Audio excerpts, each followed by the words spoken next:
राम मंदिर का भी तो सुना हो, जहाँ जामा मस्जिद कभी बाबरी मस्जिद हुआ करती थी, मगर ठीक है मुसलमानों ने सम्मान किया ना किया कोर्ट का। कोर्ट ने वहाँ पे राम मंदिर बनाने का ऑर्डर दिया और मुसलमान ने उसे बड़े दिल से सह करके वो किया। जैसे मुसलमान वक्फ बोर्ड पे कर रहे हैं, 3 तलाक पे करा, तो सिर्फ मुसलमानों पे ध्यान क्यों दे रहा है और किसी चीज़ पे क्यों नहीं दे रहा है? और आपने सुना होगा महाकुंभ जब लगा था तो उसकी जमीन को भी वक्फ ने अपना ही दावा ठोक दिया। ठीक है, अगर अपना दावा ठोका है कुछ तो बात होगी, अगर है तो वो पेश करेंगे, नहीं है तो कोई बात नहीं है। मगर आपने संभल का भी तो सुना होगा, काशी का भी तो सुना होगा। हमने होली में बहुत गुजिया खाई है, ठीक है। तो गुजिया खाने से क्या एक मुसलमान एक हिंदू हो जाएगा क्या? समैया खाने से कोई हिंदू एक मुसलमान हो जाएगा क्या? और किसी की गर्दन में बंदूक रख के कोई किसी को हिंदू से मुसलमान नहीं बना सकता। इस गवर्नमेंट को क्या करना चाहिए, अगर किसी से एलर्जी है उसकी हर चीज को गायब कर देनी चाहिए। अगर कमाई का जरिया है तो आपके पास है, वो कमाई का जरिया नहीं है तो आपको उसका एलर्जी है। मुसलमान बनो या जगह छीन ली जाएगी, तो ऐसे आरोप जो वक्फ पे सामने लगाए गए, तो ऐसी संस्था का समर्थन भी सही है या फिर नहीं भाई, मैं इस मसले में नहीं कोई जानकारी। बात नहीं। भाई जी, ये जो सवाल अक्सर वक्फ पे ये उठाते हैं कि जो धर्म परिवर्तन के यानी जोर जबरदस्ती से इस्लाम कबूल करवा लेना, ये सारे जब वक्फ पे सवाल उठते हैं तो इस पर कुछ जवाब आप मैंने क्या कहा आपसे, 100 बातों की मैंने एक बात कही। जब रोजगार मांगा जाएगा तो 3 तलाकें आएंगी, धर्म परिवर्तन आएगा। हमें समझा देंगे कि ये चीज़ आपके लिए अच्छा ही है तो हम भी सपोर्ट कर देंगे आपको। लेकिन अगर बिगर समझाए बगैर करके आप अगर कोई चीज़ को थोप दिया जाएगा तो ये तो अच्छी बात नहीं है ना। वही तो। और फिलहाल आप पीछे देख सकते हैं कुछ भाई लोग और मौजूद हैं, इनसे एक एक शब्द ले लेते हैं। सर नमस्कार, कैसे हैं आप भाई? बिल्कुल बढ़िया जनाब। क्या नाम है आपका? शुएब तुर्की नाम है मेरा, यही जनता कॉलोनी की? ये जनता कॉलोनी के रहने वाले हैं। शुएब भाई, लोकसभा राज्यसभा में दोनों जगह वक्फ संशोधन बिल पास हो गया है और कुछ मुसलमानों की तस्वीरें आ रही हैं जो स्वागत भी कर रहे हैं और लड्डू मिठाइयाँ भी बांट रहे हैं। वहीं आज भी जो है सड़कों पर उतरकर विरोध हो रहा है। तो दो कैटेगरी हैं, आप इसे किस नज़रिए से देख रहे हैं? इसको क्या कैटेगरी से देखना, ये जो बीजेपी सरकार बैठी है ना, ये बांटने के मूड में बैठी है। हाँ, ये लोगों को बांट रही है और बांटने के अलावा इसको कोई काम नहीं है। ये लोगों का मुद्दा जो है ना भटका रही है, शिक्षा का मुद्दा भटका रही है, रोजगार का मुद्दा भटका रही है, लोगों के बहुत से काम है उनका मुद्दा भटका रही है। तो ये ले जाऊंगे, जब पब्लिक किसी काम को कहेगी ना तो ये इधर भटका रहे हैं। तो ये एक इनका जो ना सोची समझी साजिश है, क्योंकि जब वक्फ बोर्ड अलग है तो इनको उसमें क्या मतलब है। संशोधन है, देश का कानून है कि जो वक्फ बोर्ड है उसमें कोई गैर मुस्लिम नहीं रहेगा। जैसे हिंदू पक्ष के अंदर कोई मुस्लिम नहीं रह सकता, ऐसी इसमें नहीं रह सकता। मगर इनकी बांटने की जो राजनीति है ना, ये बांटने की राजनीति करते रहेंगे। भाई जी, संशोधन के बाद जो है गृह मंत्री अमित शाह ने कहा कि आज भी इसमें कोई गैर मुस्लिम की जो है दखलंदाजी नहीं है। अगर गैर दखलंदाजी नहीं है तो आप ये काम ही क्यों कर रहे हैं? असंवैधानिक तरीके से ये काम कर क्यों रहे हैं? जो चल रहा है उसको चलता रहने दीजिए। मगर आप तो उसको लोगों को भटकाने के लिए, पब्लिक को क्या मसला, पब्लिक रोजगार ना मांगे, पब्लिक शिक्षा ना मांगे, पब्लिक मकान ना मांगे, पब्लिक राशन ना मांगे, पानी साफ पानी ना मांगे, ठीक है। ये इनको भटकाने का रास्ता है ताकि उन पब्लिक को दूसरी तरफ जाके जोड़ देते हैं। आपने कहा गैर संवैधानिक, उसका मैं जवाब दे देता हूँ एक छोटा सा, क्योंकि देखिए हो तो देखो संविधान के दायरे में ही रहा है, कुछ भी गैर संवैधानिक नहीं है। लेकिन उस पर प्रतिक्रिया ये लोग ये दे रहे हैं कि वक्फ ने गरीब मुसलमानों का हक छीन रखा है। नहीं, गैर संवैधानिक कैसे नहीं है? आप 25 की, 26 की, 27 की आर्टिकल उठा करके देखिए, उसका उल्लंघन नहीं हो रहा है क्या? ये उल्लंघन हो रहा है ना, हो रहा है इसका। जब आपको किसी चीज़ से आपको लेना देना नहीं है, आप उसको छेड़ करके क्यों बाहर ला रहे हैं? इनका काम है राजनीति को करना, हिंदू मुस्लिम को हिंदू मुस्लिम में बांटना, जात पात को जातियों में बांटना, और उन सब चीज़ों को बांटने के बाद अपने आप को एक जगह खड़े होना। तो ये किसी भी सूरत से जाकर के ना अपना राजपाट कायम रखना चाहते हैं। तो भाई जी, इससे नुकसान क्या हो सकता है? जैसे संशोधन तो उन्होंने कर दिया, वक्फ बिल भी आ चुका है, तो इस पे नुकसान क्या है मुस्लिम भाइयों का? देखो जी, मुस्लिम भाइयों का क्या नुकसान है आप जानते हो। अभी संशोधन हुआ भी नहीं है, ठीक है। अभी वो राज्यसभा में, लोकसभा में जो भी हो रहा है, अभी आगे इसकी प्रतिक्रिया चलेगी, सुप्रीम कोर्ट भी जाएगा, कोर्ट भी सारे काम होंगे, ठीक है। जब ये अभी मैं आपका पिछली तरफ से ध्यान दिला देता हूँ। ये मस्जिद वो है अवैध है, ये मदरसा अवैध है। जब ये बिना संविधान के मतलब संशोधन के बगैर इतनी बातें कर सकते हैं, जब संशोधन हो जाएगा तो फिर ये क्या करेंगे लोग? तो सारा मसला यहाँ है, ठीक है। अगर इनकी नीयत साफ है तो इसको साफ नीयत से बात करें ना, क्योंकि इनकी नीयत साफ नहीं है। सदन में जो AIMIM के जो अध्यक्ष है असदुद्दीन ओवैसी साहब, उन्होंने वक्फ बिल का खंडन भी करा, लेकिन अमित शाह का उसमें प्रतिक्रिया आया कि सदन का बिल है तो मानना तो देखो सभी को ही पड़ेगा, क्योंकि देश की सबसे बड़ी पंचायत में ये तय हुआ था। नहीं ठीक है, आज उनके पास संविधान है, उनके पास पूरा बहुमत है, ठीक है, आगे कोर्ट की प्रतिक्रिया है, ठीक है, लोग कोर्ट जाएंगे। मैं इस बिल के विरोध में हूँ। अच्छा, तो भाई जी जैसे कुछ मुस्लिम भाई कहते हैं हम कोर्ट को नहीं मानते, हम संविधान को नहीं मानते, तो इस बात पे आप कुछ कहना चाहेंगे कि कोर्ट पे संविधान पे तो भरोसा? हम संविधान को भी मानते हैं, हम कोर्ट को भी मानते हैं। ऐसा पूरे हिंदुस्तान के अंदर कोई ऐसा मुसलमान नहीं है कि जो संविधान को और कोर्ट को ना माने।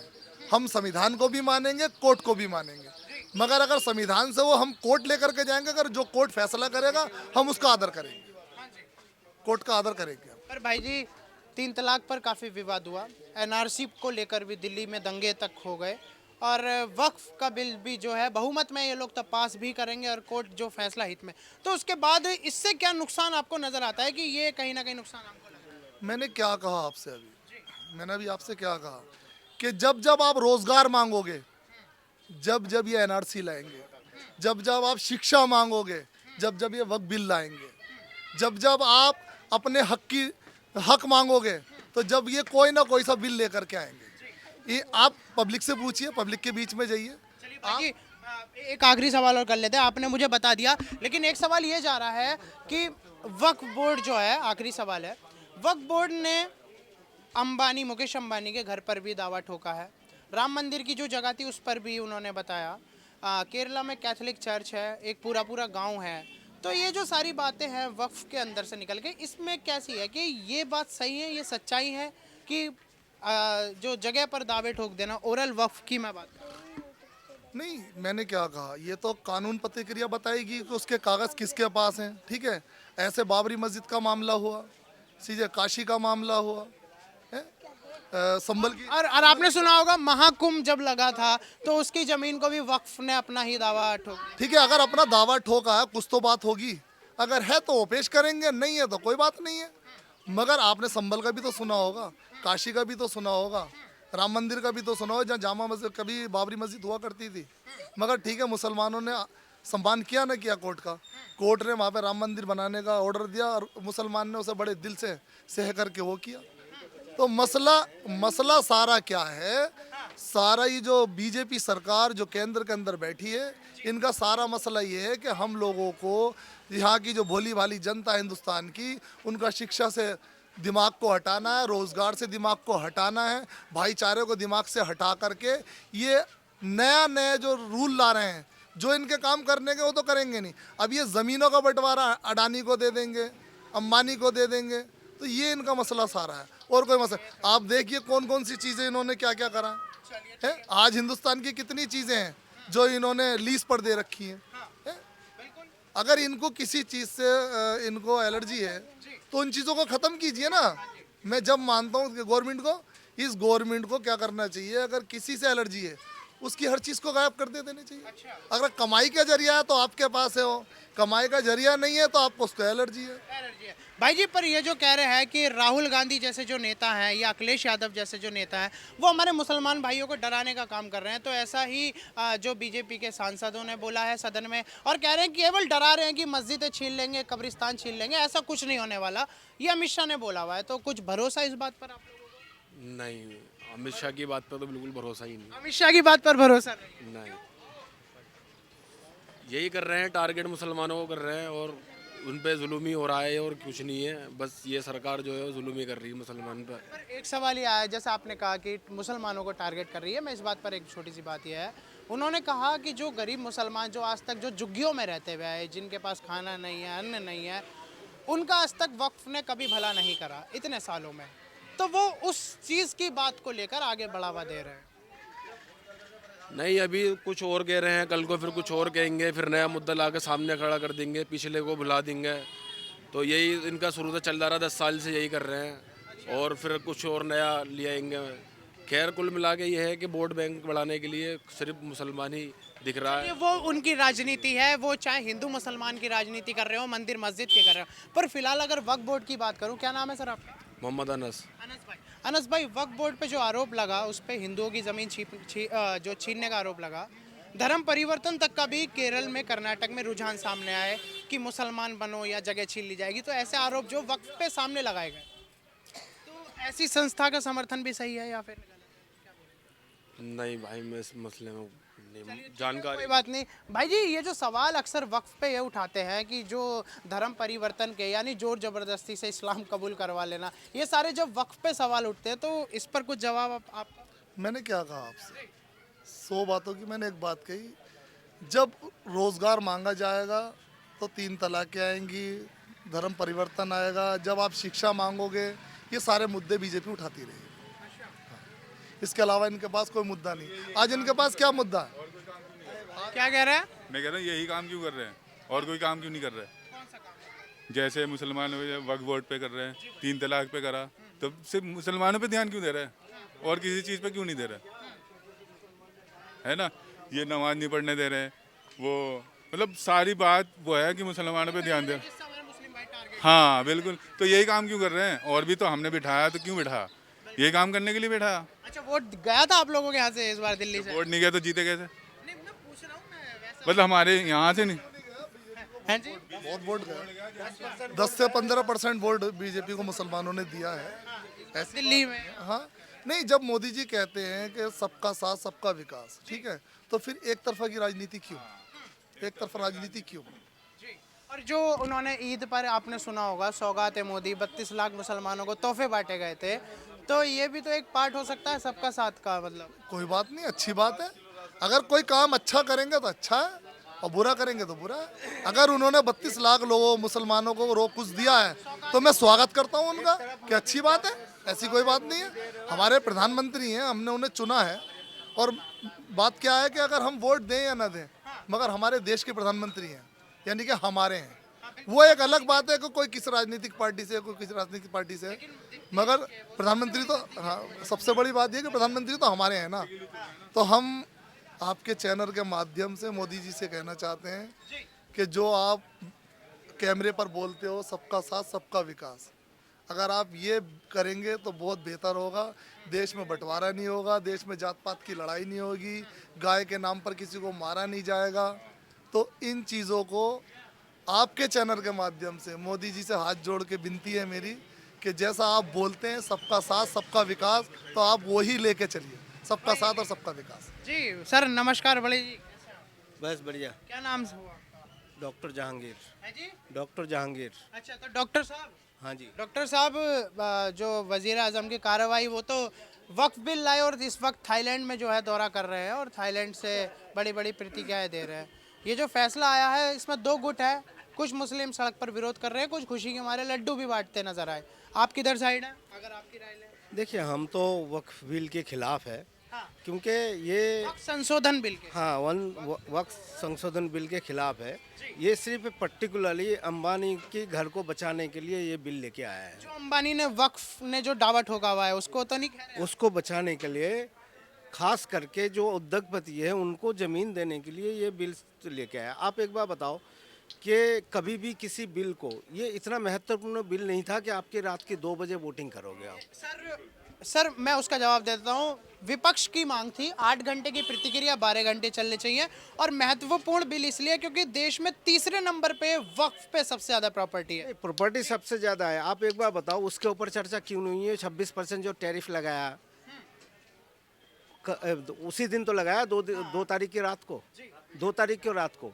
ये मुद्दा भटकाने के लिए, जब भी कोई मुद्दा होते हैं, कोई बड़े मुद्दा होता है, तो उसको भटकाने के लिए मोदी जी कोई ना कोई बिल लेके आते हैं, कोई ना कोई कानून लेके आते हैं कि मुद्दा भटक जाए, जनता खामोश हो जाए, क्योंकि कोई सवाल ना करे। देखिए जी, हम मोदी जी हमारे प्रधानमंत्री है, हम अपशब्द नहीं कहेंगे उनको, क्योंकि उनको कहेंगे तो हमारे देश को कहेंगे हम। आप हमेशा देखिए कि कभी होली के ऊपर आ जाता है कि आप जुम्मे की नमाज और होली एक दिन ही। होली, एक बार बता, हमने गुजिया बहुत खाई है, हमने होली में बहुत गुजिया खाई है, ठीक है। तो गुजिया खाने से क्या एक मुसलमान एक हिंदू हो जाएगा क्या? समैया खाने से कोई हिंदू एक मुसलमान हो जाएगा क्या? और किसी की गर्दन में बंदूक रख के कोई किसी को हिंदू से मुसलमान नहीं बना सकता। वो आत्मा की बात होती है कि मैं किसे रहना है, मुझे क्या खाना है। अगर आप शाकाहारी हो तो आपको ज़बरदस्ती हम मांसाहारी नहीं कर सकते, और अगर मांस खाता हूँ तो मुझे ज़बरदस्ती आप शाकाहारी पे नहीं तब्दील कर सकते, क्योंकि हिंदुस्तान में 80% लोग मांसाहारी है, 75% है, तो उसमें 18% मुस्लिम है, 17 से 18% मुस्लिम है, बाकी तो हिंदू ही खा रहे हैं, हिंदू, पारसी, जैन, सिख सब है। सब खा रहे हैं, सब खा रहे हैं। नहीं, आप तो जैन, सिख, पारसी, जैन भी अपने आप को हिंदू ही मानते हैं। टोटल 85% लोगों को हिंदू ही मानते हैं, सिर्फ 15% को नहीं मानते, 15% मुसलमान है, क्योंकि हर तीर जो है ना मुसलमान के ऊपर ही जाता है हिंदुस्तान में, क्योंकि 2014 के बाद सर आपने भी देखा होगा जब ब्रिटिश गवर्नमेंट थी, वक्फ की मैं बात करूं तो जो मुतवल्लिस जो थे इनके करप्शन के केस इतने आने लगे थे, तो कहीं ना कहीं इसमें संशोधन की जरूरत पड़ रही है। आप अभी तो मैं एक्चुअली क्या है कि क्या करेक्शन हुआ है इसको मैंने पढ़ा नहीं है अभी, ठीक है। सर जैसे ओरल वक्फ हो गया, मान लीजिए ये प्रॉपर्टी वक्फ कह देता है कि मेरी प्रॉपर्टी है, तो ट्रिब्यूनल में जाके हिसाब होता था, कहते इस चीज को खत्म कर रहे हैं कि ओरल। एक बात बताओ, वक्फ की जो जज है वो अपॉइंटमेंट किसने किया? सरकार ने किया। इसमें प्रावधान है कि अगर वक्फ की कोई अगर जज कोई डिसीजन देते हैं तो हाई कोर्ट जा सकता है, सुप्रीम कोर्ट जा सकता है, तो स्पेशली तो नहीं है कि सिर्फ वक्फ के लिए वो जज नियुक्त किया गया है। सरकार के अधीन नहीं है, कोई भी जज हो और नियुक्त होता है तो वो सरकार के अधीन ही होता है। तो हम जो है ना ये चीज़ भूल जाते हैं कि अगर कोई अगर त्रुटि है उसमें तो मुस्लिम समाज को लेकर आपको बैठना चाहिए, आपको एनालिसिस करना चाहिए कि ये हम सुधार करना चाहते हैं, हम भी तो साथ हैं उनके। अगर हमें समझा देंगे कि ये चीज़ आपके लिए अच्छा ही है तो हम भी सपोर्ट कर देंगे आपको, लेकिन अगर बिगर समझाए बगैर करके आप अगर कोई चीज़ को थोप दिया जाएगा तो ये तो अच्छी बात नहीं है ना। वही तो जहांगीर साहब लोग कह रहे थे कि मुसलमान भाइयों को डरा ये रहे हैं कि मस्जिदें या कब्रिस्तान जो है छीन लेंगे, वोट बैंक बना रहे हैं जो विपक्ष है। इनफैक्ट विपक्ष तक ने वक्फ की जो है प्रॉपर्टी पर कब्जा कर रखा, तो ये बता रहे हैं कि ना तो कोई गैर हिंदू इसमें शामिल आज भी होने वाला है और ना ही किसी की 1 इंच जमीन हड़पी जाएगी, ऐसा जो है गृह मंत्री का बयान है साहब। देखिए, हमें इतना पता है कि वक्फ की ज़मीन को राजनीतिक फ़ायदे के लिए बहुत इस्तेमाल किया गया है। 1 रुपये 2 रुपये जो लीज़ पे दिया गया है, 100 साल की लीज़ पे दिया गया है, जिसकी जो ना भरपाई, अगर कोई कानून ऐसे हुआ है कि ये जो 1 रुपये 2 रुपये में जो लीज़ पे दिया है ये नहीं होना चाहिए, अगर ऐसे कोई कानून दिया तो उस कानून को हम उस संशोधन को हम स्वागत करेंगे, लेकिन पहले इसको हम एनालिसिस करेंगे कि क्या क्या संशोधन किया है और क्या क्या होना चाहिए इसको। इसके बारे में अभी डिटेल बताना अच्छी बात नहीं है, क्योंकि जिसके बारे में जानकारी अभी नहीं है हम उसके बारे में आपको नहीं बता सकते। बिल्कुल भाई, डॉक्टर जहांगीर साहब ने भी बताया कि किस तरीके से जो अमेंडमेंट हो रहा है वो अगर एनालिस करके उसको आगे प्रतिक्रिया रखी जाए या उस पर कार्रवाई हो तो शायद ये मुस्लिम समुदाय इसको स्वीकार भी कर सकता है। यहाँ पर